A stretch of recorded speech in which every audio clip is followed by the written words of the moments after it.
The Beatles Anthology. Um, I don't mention this a whole lot just because it hasn't been relevant for videos. You'll see this eventually when I have to do a bunch of Beatles videos because Apple's working on some biopic movies. I will be doing videos on all those and multiple other Beatles videos. But I'm a massive Beatles head. I've heard every album, every song multiple times, read multiple books about the Beatles. I've followed their solo careers very intently. I'm a Beatles nut. And actually I had a friend who we were friends for a few years. Not so much anymore. We there's people in your lives that you're there for a time and then you gotta go your separate ways. That's just how life works sometimes. But I digress on that.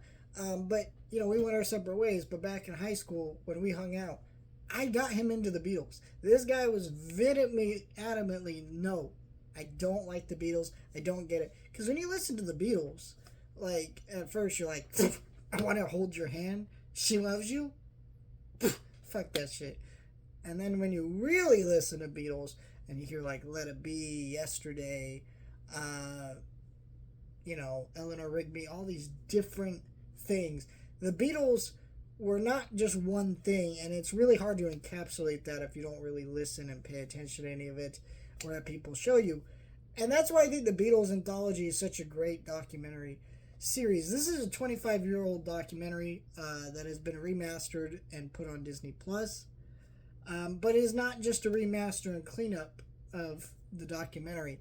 There is also a new ninth episode that is fantastic. It is about the making of this documentaries. So it's kind of doing interviews of old footage with the Beatles, them talking about making of it. Obviously, it's somewhat limited because it's not like you can just go and get George and John and do some of that. So there's a lot of old footage, reworking, and tooling to make that work.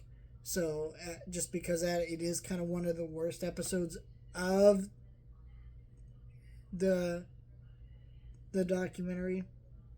But it's still a great series. And it's just great because they go into every album, every phase of their career, and it's so much in immense detail. And people love this documentary for years. It's also a great vessel that if you're a parent and you're trying to like show your kids the Beatles, this is so entertaining and you can watch it with them and they might actually really get engaged to learn more about the Beatles, actually start listening to it. I recommend that and showing them Yellow Submarine because it's just like that's the easiest way to do it. It's a really great documentary series and it was amazing rewatching it and going through all that again. And it made me realize, man, I can do this all over again. And yeah, I mean, Disney Plus has this and Get Back. Check those out. Also, Beatles 64 is another good documentary on there. If Disney Plus wants to keep popping out these really good Beatles documentaries and pieces of things like this, I'll check that out. I definitely got to check out that Taylor Swift one coming out. I might do a video on that. Maybe. Not sure if I'm going to do that. No promises on that. I'm definitely going to watch it, but a matter of doing videos on it, I'm not so sure. Let me know your thoughts.